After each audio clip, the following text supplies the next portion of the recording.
Provérbios 28, 19. Não havendo profecia, o povo perece. Porém, o que guarda a lei, esse é bem-aventurado. Quero nesta noite falar sobre alvos para o novo ano que nós estamos adentrando. Não havendo profecia.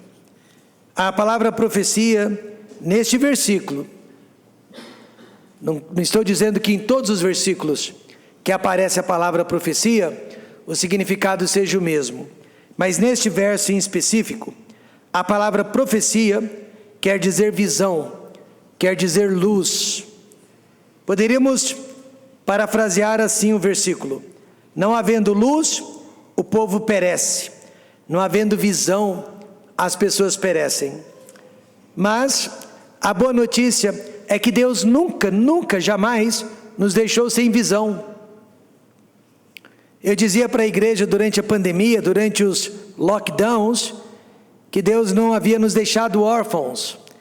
Ele havia nos deixado com a sua palavra, e a sua palavra iria nos dar direção sanitária, direção política, direção espiritual, e realmente a palavra de Deus foi a nossa companheira durante aqueles 2-3 anos de incertezas e de insegurança. Deus nunca nos deixa sem luz. Salmo 119, verso 105 diz: lâmpada para os meus pés é a tua palavra, e luz para os meus caminhos. A palavra de Deus nos dá direção, a palavra de Deus nos aponta o caminho. Uma senhora de 89 anos de idade, ela já estava cega há cerca de 7 anos, por causa de uma degeneração macular. Ela perdeu a capacidade de enxergar, consequentemente, não podia ler, não podia pintar, só que ela era uma pintora profissional de aquarela, mas perdeu a profissão por falta de visão. Porém, com a implantação de um microtelescópio, do tamanhozinho de uma ervilha, que foi implantado no seu olho esquerdo, essa senhora chamada Virginia Bain voltou a enxergar. E por causa dessa experiência, eu acredito que no futuro bem próximo, todas as pessoas com degeneração macular poderão voltar a enxergar novamente. E é sobre isso, irmãos, que nosso texto está falando nesta noite. Sem luz, sem visão, o povo perece, o povo tropeça e erra o seu caminho. Por isso que em todas as fases da vida, nós precisamos de visão, precisamos enxergar um alvo para ser alcançado, e esse alvo jamais ficou para trás, este alvo jamais se encontra dos lados. Nós não precisamos de uma visão periférica, esse alvo se encontra na nossa frente. Você sabe por que o cavalo precisa usar aquele tampão ao redor dos olhos? Porque ele tem olhos enormes, e ele tem uma visão periférica bem mais ampla do que a nossa, e ele se assusta com tudo que enxerga, principalmente dos lados. Por isso é necessário usar um tampão, uma viseira, para que ele não se assuste. E você e eu estamos assustados demais, porque nós estamos enxergando por todos os lados, e Deus não nos pediu isso. Deus quer que você olhe para frente, Deus quer que você olhe avante, não olhe para trás, para o que aconteceu, não olhe para os lados, mas olhe para frente. Mas a visão do povo de Deus não deve ser financeira, ainda que dinheiro faça parte da nossa vida. A visão do povo de Deus não pode ser a fama, querer ser conhecido ou reconhecido, muito menos o nosso bem-estar social. Se você está adentrando este novo ano, seguindo aquela música, adeus ano velho, feliz ano novo, com muito dinheiro no bolso, saúde para dar e vender, talvez você chegue no final deste ano a pessoa mais infeliz e miserável de todas, porque esses não são os alvos que Deus tem estabelecido para a sua vida, para a nossa vida. A nossa visão deveria ser guardar a palavra de Deus, e aí, veja qual será o resultado. Esse é bem-aventurado. Veja mais uma vez o nosso texto. Não havendo visão, o povo perece. Porém, o que guarda a lei, o que observa a palavra de Deus, esse é bem-aventurado.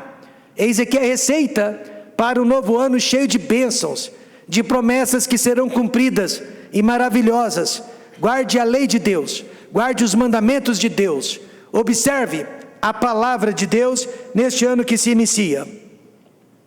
Alguns de vocês conheceram a missionária no Brasil, Cora Taylor. Ela morreu com quase 100 aninhos de idade. Viveu mais no Brasil do que no seu país de origem. Eu mesma conhecia desde a minha infância. Ela e o seu marido, pastor Carlos Taylor, visitavam a nossa igreja praticamente todos os anos. E geralmente pregavam sobre a família, sobre o casamento. O seu marido, no entanto, morreu e ela ficou viúva com um pouco mais de 70 aninhos de idade. E ao invés de retornar para o seu país de origem e experimentar uma aposentadoria merecida, ela resolveu continuar como missionária em Jacutinga, Minas Gerais. E por causa disso, porque ela quis se manter útil, porque ela quis se manter envolvida, ativa na obra de Deus, ela viveu praticamente mais 3 décadas e morreu com quase 100 aninhos de idade. É isso que a Bíblia, a palavra de Deus, nos ensina, meus amados irmãos. Sem visão, você perece. Com visão, você será bem-aventurado. Então, qual é a sua visão espiritual para o novo ano que surge? Eu não estou perguntando qual foi a sua visão no ano passado. Eu disse hoje para um jovem da nossa igreja que nem Deus dá jeito no passado. O passado não interessa mais. O passado não importa mais. Mas qual é a sua visão para o ano que surge? Agora, uma coisa é certa.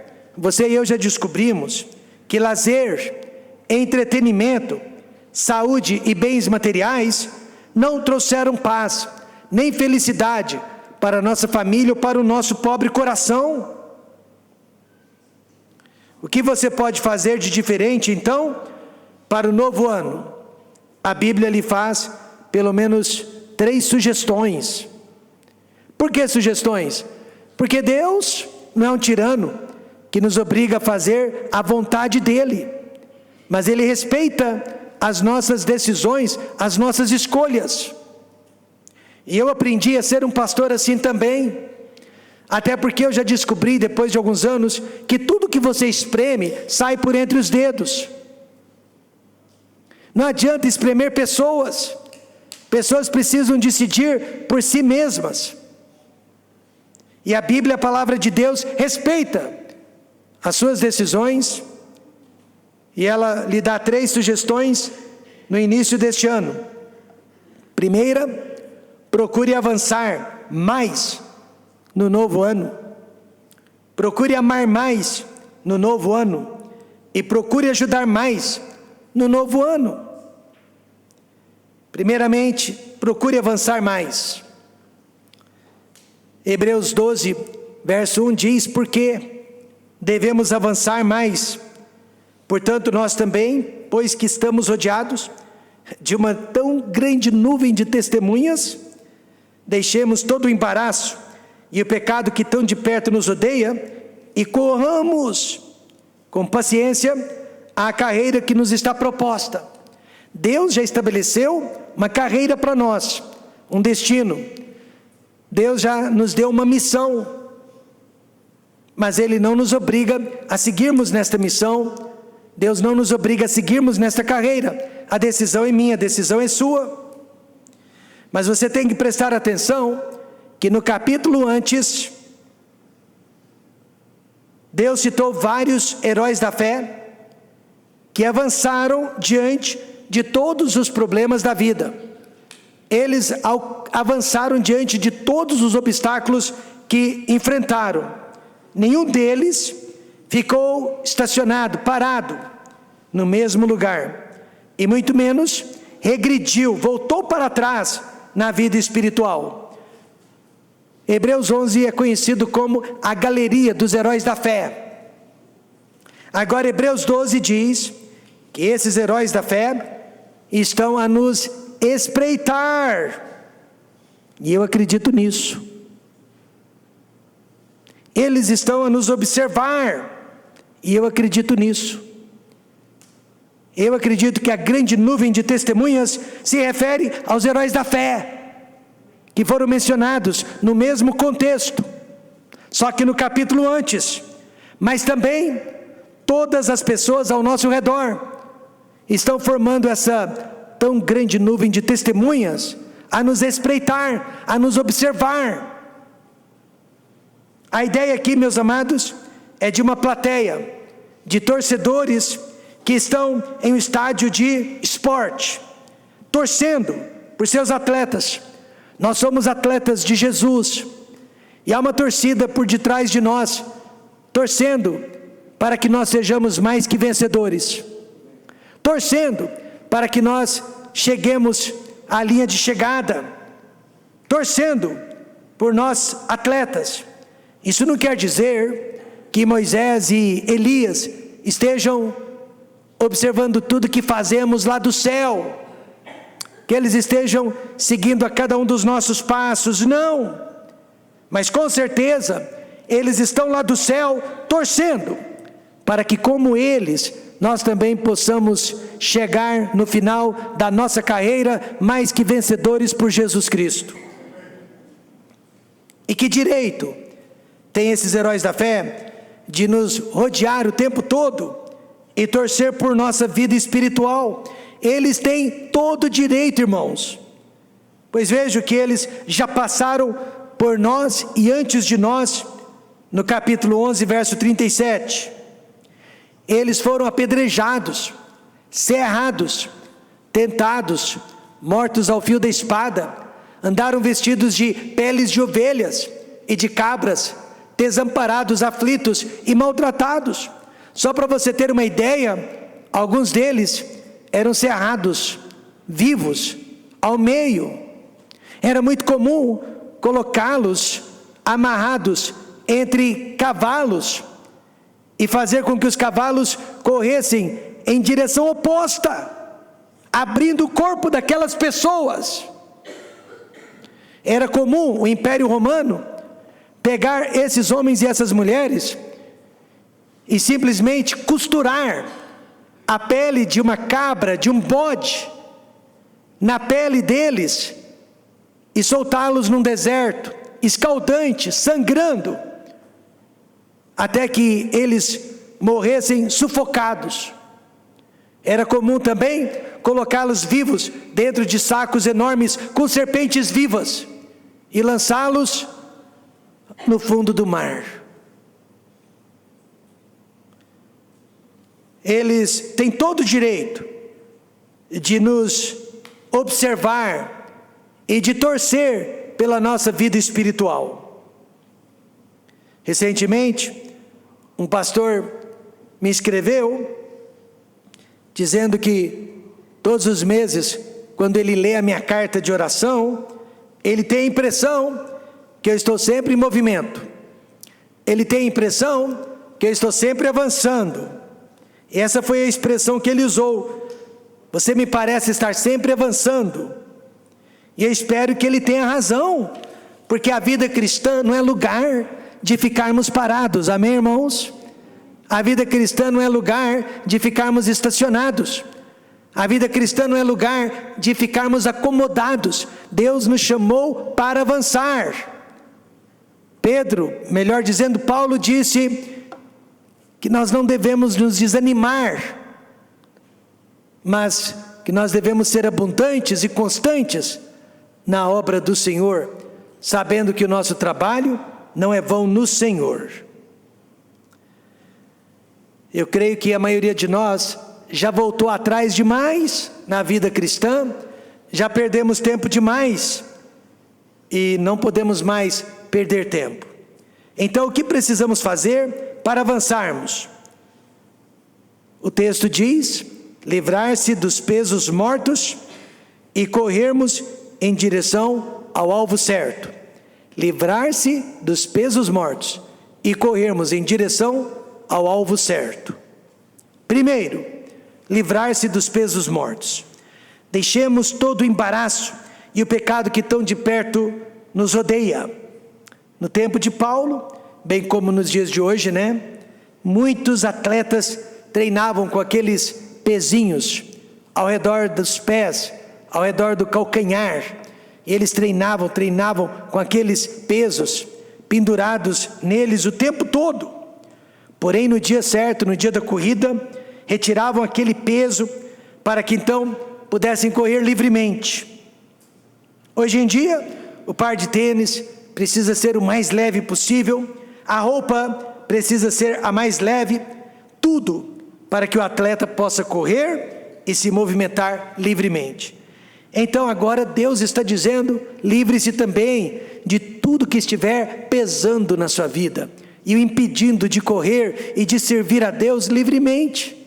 O que está impedindo você de vir à igreja, o que está impedindo você de amar a Deus, o que está impedindo você de falar de Cristo, o que está impedindo você de amar a sua esposa, de amar o seu esposo, o que está impedindo você de criar os seus filhos na doutrina e admoestação do Senhor.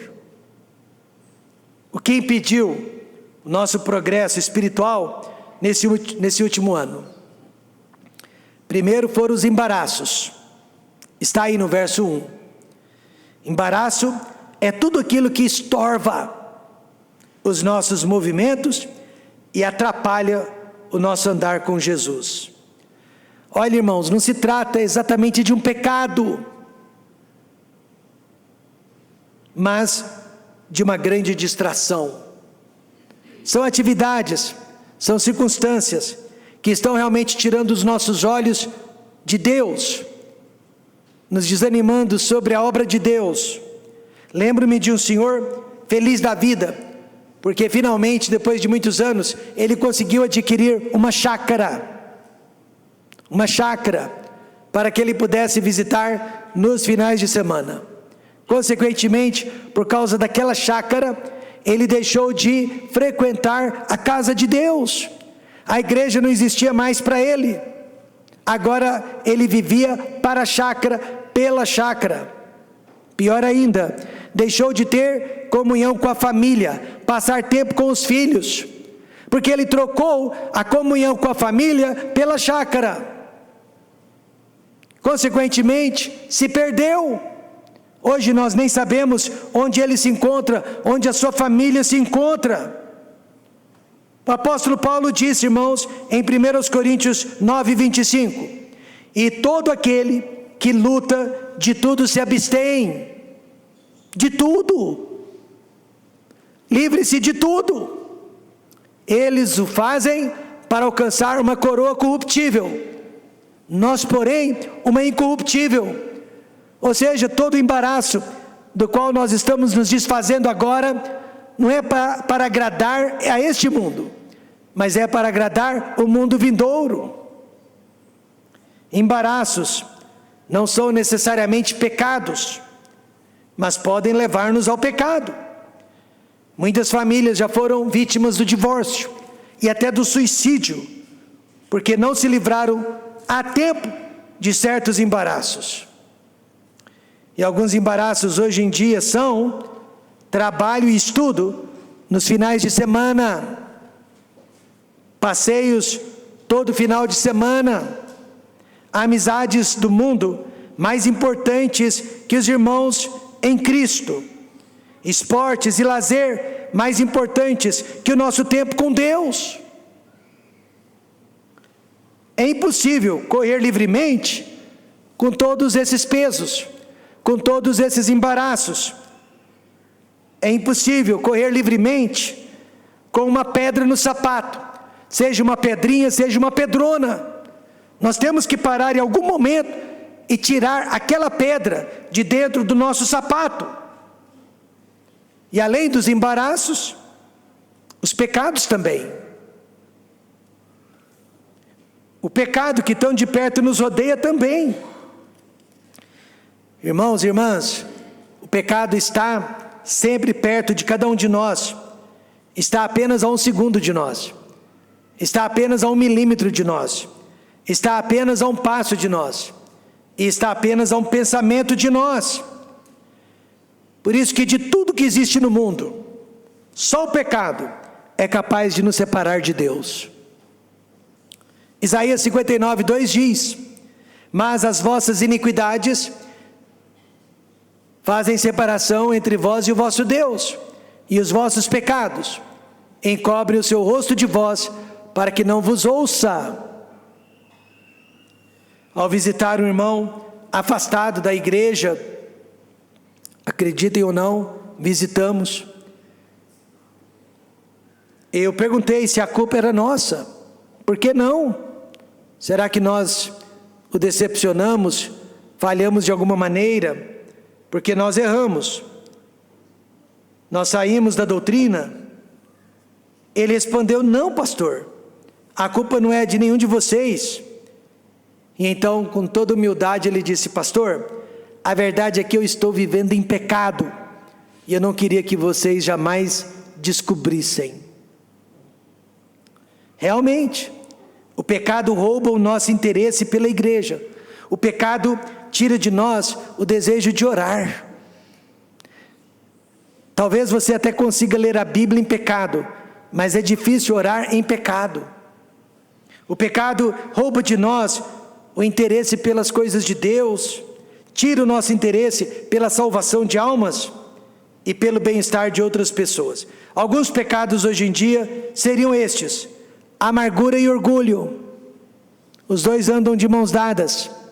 Materialismo e avareza, mundanismo e carnalidade, heresias e críticas. São pecados, não são embaraços, mas são iniquidades que estão nos separando de Deus e das pessoas que mais deveríamos amar. Às vezes o crente pensa que ele está desanimado com a igreja, quando na verdade ele está desanimado consigo mesmo, por causa de seus pecados. A Bíblia claramente diz: as vossas iniquidades fazem separação entre vós e o vosso Deus, mas não precisa ser assim. Amém, irmãos? Não precisa. O crente que não confessa e não abandona os seus pecados todos os dias, não consegue durar em nenhuma igreja do mundo. Eu não tenho nada contra os franceses, eu amo os franceses. Mas me disseram que há franceses que não tomam banho todos os dias. E por isso, a França produz os melhores perfumes do mundo. Se isso é verdade ou não, você pode pesquisar e descobrir. É verdade. Aqui no Brasil, apesar do custo da água, nós tomamos banho todos os dias, não é verdade? E eu acredito piamente em confessar pecados todos os dias. Eu acredito piamente em abandonar pecados todos os dias. Vamos então nos livrar de todo o peso morto. E em segundo lugar, corrermos em direção ao alvo certo. Jesus falou sobre a casa varrida e adornada. Às vezes a gente consegue esvaziar a casa, tirar todo o mal de dentro dela, limpá-la, deixá-la limpinha. Mas se você não colocar algo para ocupar aquela casa, o mal que foi retirado volta 7 vezes pior. Por isso que Deus não diz apenas não faça isso, mas Ele diz também faça aquilo. Precisa haver algo para substituir o mal que deixamos para trás. O autor de Hebreus diz: e corramos com paciência a carreira que nos está proposta. Ou seja, a linha de partida é sempre a salvação. Nós começamos nessa jornada no dia da nossa salvação, e a linha de chegada será o dia da nossa morte. Para alguns, mais próxima do que para outros. Mas não podemos parar antes disso. Por isso Paulo disse, e eu acredito que Paulo seja o autor de Hebreus, corramos como? Com paciência. Por incrível que pareça, a maioria dos crentes que desiste, por exemplo, da igreja, e muitas vezes da vida cristã, são os crentes mais velhos na fé, e não os novos convertidos. São aqueles que já abandonaram o primeiro amor. Em algum momento da vida, eles tiraram os olhos de Cristo e fixaram os seus olhos nos homens, ou nas circunstâncias da vida. Será a menopausa pela qual a mulher passa? Será a andropausa pela qual o homem passa? Eu não sei. Talvez seja falta de paciência, porque a vida cristã é cheia de lutas. Por isso o verso 2, o verso a seguir diz assim: olhando para Jesus, autor e consumador da fé. Olhando para Jesus. Olhando quer dizer um olhar fixo e um olhar para frente. Recentemente, nosso jogador de futebol, Vinícius Júnior, ele foi considerado o melhor jogador de futebol do mundo. Mas por quê? Porque ele não ficou olhando para as provocações de racismo que ele sofria dentro de campo. Ele não ficou olhando para o antagonismo da imprensa mundial, da imprensa internacional, que não o favorecia. Ele decidiu ficar olhando para a bola e olhando para o gol. Por isso que sempre que ele pegava na bola, ele ia para a frente, ele nunca voltava atrás.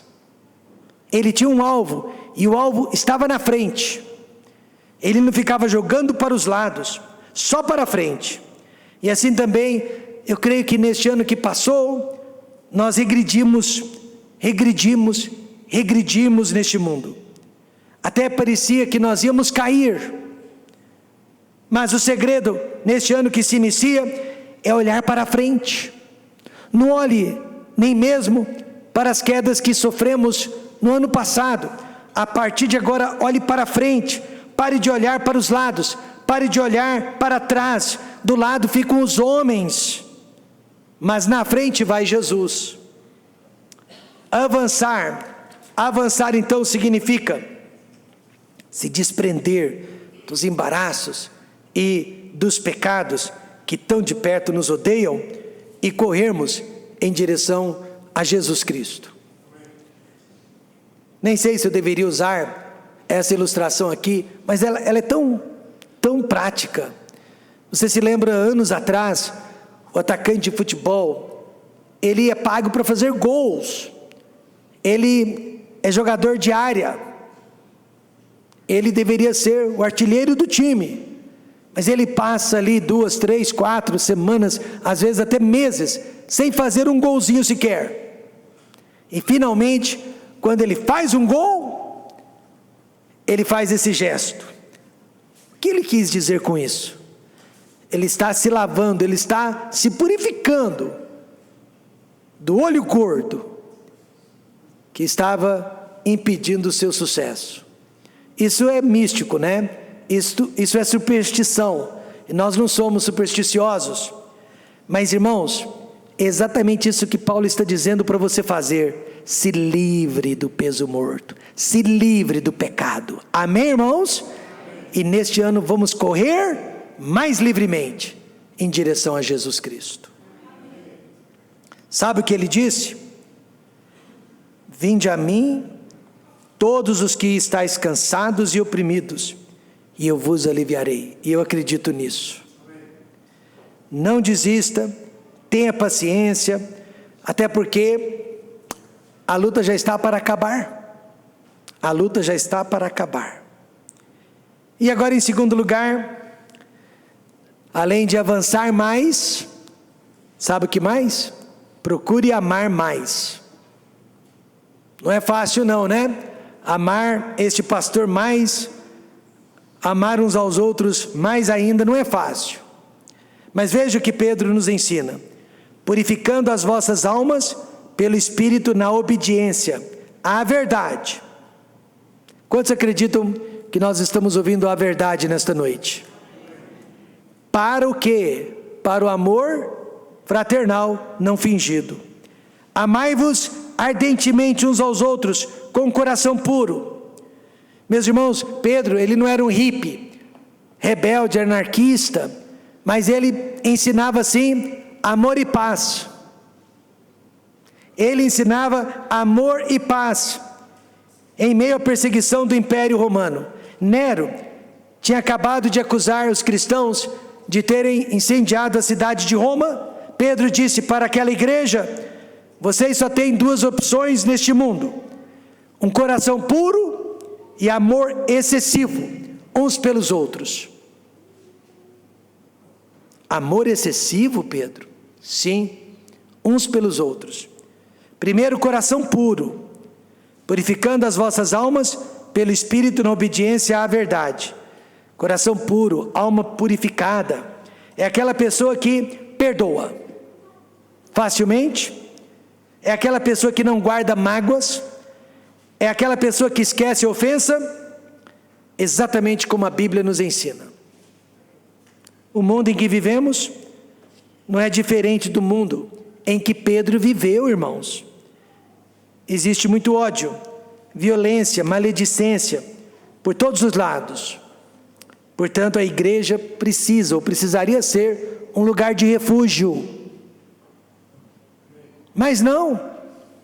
Às vezes você sai lá de casa, sai lá do emprego, onde há inveja, picuinhas, e você encontra essas coisas dentro da igreja. Não era para ser assim.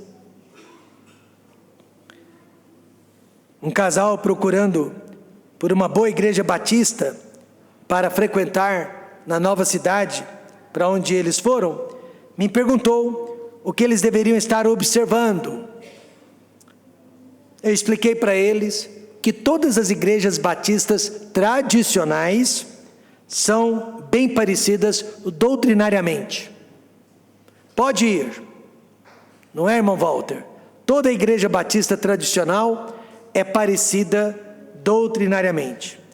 Então eu disse para eles observarem se o mundo está dentro da igreja ou se a igreja está dentro do mundo. Se há ódio, se há brigas, se há contendas, com certeza o mundo já entrou dentro daquela igreja, mesmo sendo batista tradicional.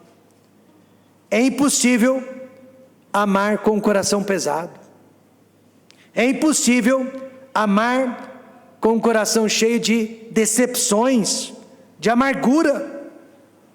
Por isso Pedro disse: purificando as vossas almas pelo Espírito, na obediência à verdade. Coração puro, irmãos, é o nosso alvo para este ano.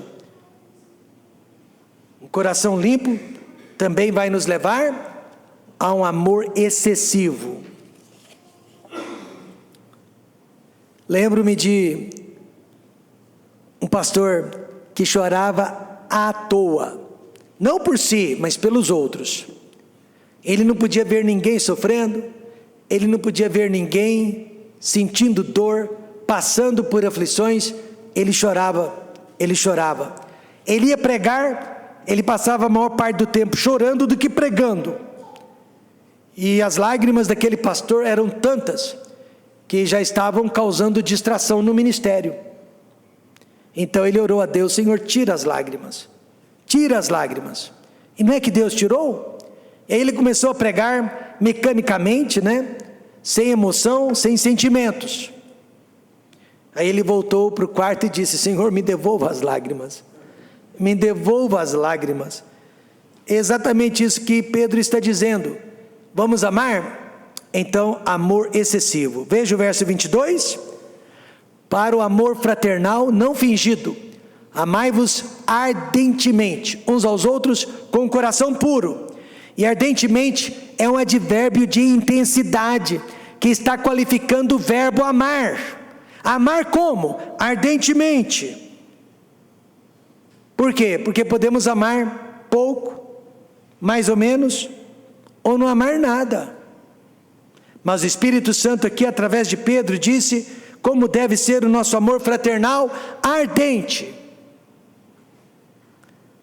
Na língua em que Pedro escreveu este versículo, ardentemente quer dizer estender a sua mão enquanto você ama.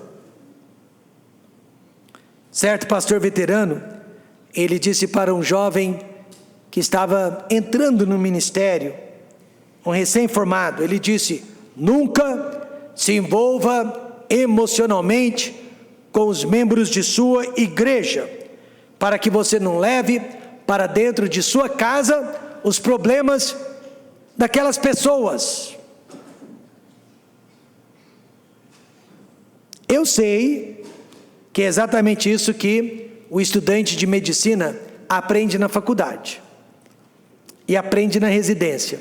Não se envolva emocionalmente com o seu paciente, ou você vai morrer antes dele. E é verdade. Mas nós não somos estudantes de medicina. Amém, irmãos? Para nós, sabe o que Deus diz? Nós que somos seus filhos, Ele diz em Romanos 12:15: alegrai-vos com os que se alegram, e chorai com os que choram. Claro que não podemos chorar e nem sofrer por causa de todos os crentes do mundo, mas podemos chorar e sofrer com os irmãos que Deus colocou em nossa vida. Podemos também sorrir e nos alegrarmos com a alegria das pessoas ao nosso redor. Mas uma coisa é certa: nunca erramos amando demais. Pessoas amam seu time de futebol, pessoas amam a profissão que praticam, pessoas amam um certo tipo de comida que consomem. Nós amamos uns aos outros, ardentemente e com o coração puro. Então esses são os alvos para o novo ano. Avançar. Já regredimos demais. Amar. Já odiamos demais. E por último, procure ajudar mais. Eu creio que fazemos parte de uma igreja que ajuda. E o que eu gosto a respeito desta igreja é que a ajuda, ela é bastante discreta, como tem que ser. A mão esquerda não fica sabendo o que fez a direita. Amém, irmãos? Mas é uma igreja que ajuda. Veja 1 Tessalonicenses 5,14. Rogamo-vos também, irmãos, que admoesteis os desordeiros. Pastor, há desordeiros entre nós? Você não viu o que o Nicolas e o Pedro fizeram aqui na igreja, quando eles dormiram aqui de sábado para domingo? É brincadeira. Mas há desordeiros entre nós? Deus sabe. Consoleis os de pouco ânimo. Há pessoas desanimadas entre nós? Como há. Sustenteis os fracos. Há pessoas fracas entre nós? E sejais pacientes para com alguns? Não, o que diz o versículo? Para com todos. Sejais pacientes para com todos. Se um dia eu, falando sério, se um dia eu achar uma igreja perfeita, eu não vou querer fazer parte dela, pois com certeza eu iria estragá-la, eu iria arruiná-la, porque a igreja que eu conheço é lugar para todos os tipos de pessoas. Acabei de ler: desordeiras, desanimadas e fracas também. Se nós somos assim na igreja, imagine como não seríamos, ou como seríamos no mundo lá fora. A diferença é que aqui na igreja há esperança para nós. Aqui na igreja vai chegar o momento em que nós seremos tocados pelo Espírito Santo. Haverá um momento em que nós seremos transformados pelo poder da palavra de Deus. Lá fora não haverá esperança para nós. Nós vamos morrer perdidos. Mas o que devemos fazer para melhorar a imagem dessas pessoas dentro da igreja?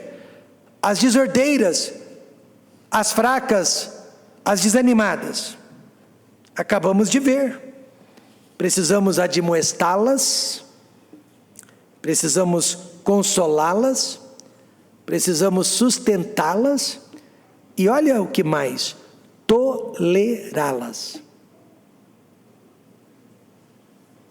No exército norte-americano, quando um dos soldados é alvejado, perde um dos membros do corpo, digamos uma das pernas, sabe quem o exército usa para confortar aquela pessoa?